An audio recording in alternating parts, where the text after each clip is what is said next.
Hello दोस्तों, कैसे हैं आप। मैं आपका स्वागत करती हूँ आपके अपने चैनल में। आज हम पढ़ने वाले हैं पार्ट 3, जिसका नाम है साना साना हाथ जोड़ी। ये बहुत बड़ा चैप्टर है आपका, लेकिन उतना ही इंटरेस्टिंग। आई होप आपको ये बहुत इंटरेस्टिंग लगे। तो चलिए शुरू करते हैं।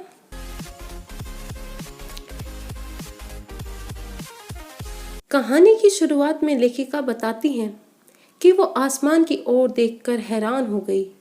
सारा आसमान जैसे उलट गया हो, सारे तारे नीचे टिमटिमा रहे थे। असल में लेखिका सिक्किम के गंगटोक में थी। सिक्किम में एक जगह का नाम गंगटोक है, जहां लेखिका घूमने के लिए गई थी। रात में चमकता हुआ गंगटोक लेखिका को बड़ा मनमोहक लगा। सुबह सुबह उठते ही लेखिका ने बालकनी से कंचनजंगा को देखने का प्रयास किया। आप सभी जानते होंगे कंचनजंगा हमारी थर्ड हाईएस्ट पीक है। पहली कौन सी है? Mount Everest. दूसरी कौन सी है? केटू। और तीसरी कौन सी है? कंचनजंगा, जो कि सिक्किम में स्थित है।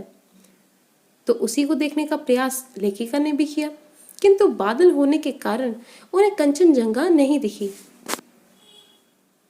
कंचनजंगा तो नहीं दिखी, किंतु सामने रंग बिरंगे फूलों को देखकर लेखिका को ऐसा लगा जैसे मानो वो फूलों के बाग में आ गई हो। लेखिका और उनके साथी गाइड जितेन नार्गे के साथ युमथांग के लिए रवाना हो गए। युमथांग भी एक जगह का ही नाम है। रास्ते में अनेक श्वेत पताकाएं दिखाई दी। श्वेत यानी सफेद, वाइट। पताकाएं यानी ये फ्लैग की तरह ही होती हैं, जो ट्रायंगल शेप में होती हैं, और बुद्धिस्ट लोग इसे यूज करते हैं। पताकाएं दिखाई दी। जितेन ने बताया कि जब भी किसी बुद्धिस्ट की मृत्यु हो जाती है, तब शहर से दूर एक पवित्र स्थान पर 108 श्वेत यानी सफेद पताकाएं लगा दी जाती हैं। कई बार किसी नए काम की शुरुआत में भी रंगीन पताकाएं लगा दी जाती हैं। लेखिका की नज़र जीप पे लगी दलाई लामा की तस्वीर पर पड़ी। वह बताती हैं उन्होंने कई दुकानों पर दलाई लामा की यही तस्वीर देखी थी। इसके बाद वे कविलोंग स्टॉक पहुंचे। ये भी एक जगह का नाम है। जितेन ने बताया कि यहाँ पर गाइड फिल्म की शूटिंग हुई थी। इसके बाद लेखिका ने एक घर में घूमता हुआ, माफ कीजिएगा ये घूमता है, घूमता हुआ चक्र देखा। जितेन ने बताया इसे घुमाने से सारे पाप धुल जाते हैं। धीरे धीरे उनकी गाड़ी ऊंचाइयों की ओर बढ़ती जा रही थी। पहाड़ी सुंदरता लेखिका को कल्पना लोक में ले गई। प्रकृति के सौंदर्य ने लेखिका को मंत्र मुक्त कर दिया। रास्ते में कुदाल और हथौड़ों से पत्थर तोड़ती स्त्रियां मिली, जो उन्हें अपनी कार में बैठे हुए दिखाई दी। वे स्त्रियां काम कर रही थी। सड़क निर्माण में लगी ये सुंदर महिलाएं तथा कमर पर बच्चों को बांधे वन में भटकती आदिवासी महिलाएं उस जगह के कठिन जीवन की गाथा गा रही थी। स्कूल से लौटते बच्चे, गायों को चराती महिलाएं और चाय की पत्तियों को तोड़ती युवतियों को देखकर लेखिका और उनके साथी लायुंग पहुंचे। ये अब दूसरी जगह का नाम है, जो कि सिक्किम में ही स्थित है। लेखिका ने उस शाम तीस्ता के सौंदर्य की शांति का भी आनंद लिया। तीस्ता हमारी नदी है। रात को जितेन और बाकी सभी ने नाच गाना भी किया। किसी सिक्किमी युवक ने बताया कि कटाव में बर्फ देखने को मिल सकती है। कटाव यानी भारत का स्विट्जरलैंड। अगली सुबह लेखिका और उनके साथी गाइड जितेन के साथ कटाव के लिए निकल पड़े। बादलों को चीरते हुए गाड़ी आगे बढ़ रही थी। अब दूर से ही बर्फ से ढके पहाड़ दिखने लगे थे। जैसे ही लेखिका और उनके साथी कटाव पहुंचे, उन्होंने देखा सभी और बर्फ फैली हुई थी। तभी वहां पर आसमान से बर्फ गिरने शुरू हो गई। सबने बर्फ से खेलकर आनंद लिया। जहां अन्य सेनानी यानी टूरिस्ट फोटो खिंचाने में व्यस्त थे, वहीं दूसरी ओर लेखिका उस अद्भुत प्राकृतिक सौंदर्य का आनंद ले रही थी। इसके बाद वे आगे एक फौजी छावनी पहुंचे।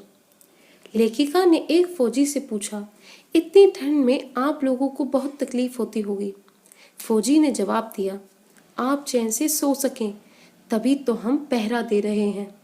जितेन ने बताया कि कुछ दिनों बाद यह पूरी घाटी यानी युमथांग फूलों से लद जाएगी यानी भर जाएगी। लेखिका ने एक सिक्किमी महिला से पूछा कि क्या तुम सिक्किमी हो? तो उसने जवाब दिया, नहीं, मैं इंडियन हूँ। जीप में बैठने ही वाले थे, तभी एक पहाड़ी कुत्ते ने रास्ता काट दिया। मनी ने बताया। मनी इनके साथ ही ट्रेवल कर रही थी, लेखिका की साथी थी। मनी ने बताया कि ये कुत्ते सिर्फ चांदनी रात में ही भौंकते हैं। जितेन ने, जो कि इनके गाइड थे और ड्राइवर भी, उन्होंने गुरु नानक के फुटप्रिंट भी दिखाए, जहाँ पर गुरु नानक के चावल थाली से चिटक कर यानी उछल कर बाहर गिर गए थे। आज वहाँ पर चावल की फसल उगती है। जितेन ने बताया कि वे किस तरह प्राकृतिक चीज़ों को पूजते हैं और वहाँ के लोगों की मान्यता है कि गंदगी करने से उनकी मौत हो जाएगी, इसीलिए वे गंदगी नहीं फैलाते हैं और सफाई रखते हैं। यह भी एक वजह है कि गैंगटॉक आज भी इतना मोहक है और स्वच्छ भी। जितेन ने बताया कि युमथांग पहले एक टूरिस्ट स्पॉट नहीं था। जितेन ने यह भी बताया कि जब सिक्किम भारत में मिला, जब हमारे देश को आज़ादी मिली थी 1947 में, तब सिक्किम हमारे देश का हिस्सा नहीं था, वह बाद में हमारे देश का हिस्सा बना है। तो सिक्किम भारत में जब मिल गया था, इसके कई सालों बाद भारतीय कप्तान शेखर दत्ता के दिमाग में आया कि युमथांग को एक टूरिस्ट स्पॉट बना दिया जा सकता है, और बना भी दिया गया। तभी तो लेखिका आज यहाँ घूमने आई हैं और इतने प्राकृतिक सौंदर्य का आनंद उठा पा रही हैं। आखिर में लेखिका कहती हैं कि शायद मनुष्य की इसी असमाप्त खोज का नाम ही सौंदर्य है, कि किस प्रकार इतने अच्छे टूरिस्ट स्पॉट की खोज हो सकी और आज उसका आनंद सब उठा पा रहे हैं। तो हमारी ये कहानी यहीं ख़त्म होती है। आई होप आपके लिए हेल्पफुल रही हो। अब हमारी कृतिका के तीनों चैप्टर्स जो आपके सिलेबस में इस साल आ रहे हैं वो कंप्लीट हो चुके हैं। मैंने इनके क्वेश्चन आंसर्स पहले ही डाल दिए हैं, तो आप हमारे चैनल पर जाकर देख सकते हैं या आई बटन पर क्लिक कर सकते हैं। फिर मिलूंगी एक नई वीडियो के साथ। तब तक के लिए खुश रहिए और पढ़ते रहिए। और हाँ, हमारे चैनल को सब्सक्राइब करना ना भूलें और हमारे चैनल को ज़्यादा से ज़्यादा बच्चों तक पहुँचाएँ, शेयर करें, ताकि हमारी यूट्यूब फैमिली बड़ी हो सके।